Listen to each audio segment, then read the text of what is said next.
Assalamualaikum warahmatullahi wabarakatuh.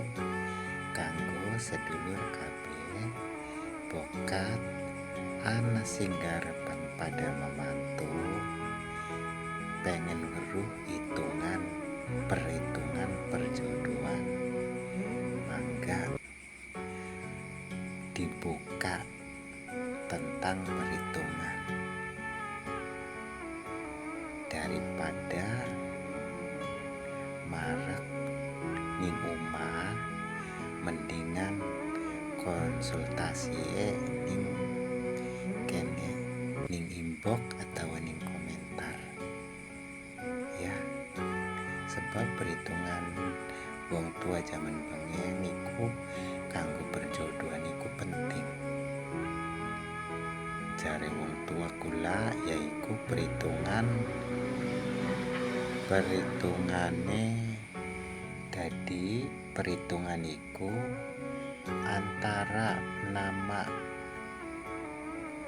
sing lanange lan nama sing wadone sapa, mengko diitung dibagi 7.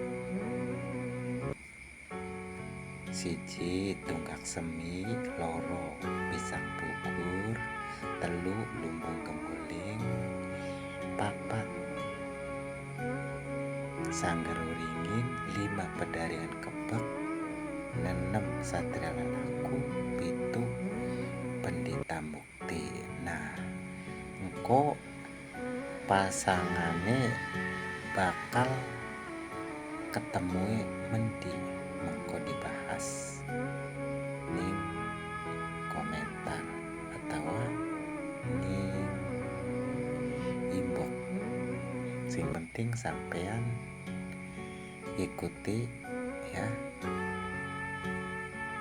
ikuti terus supaya ora ketinggalan ning video-video selanjutnya. Kula akhiri bila taufiq wal hidayah. Assalamualaikum warahmatullahi wabarakatuh.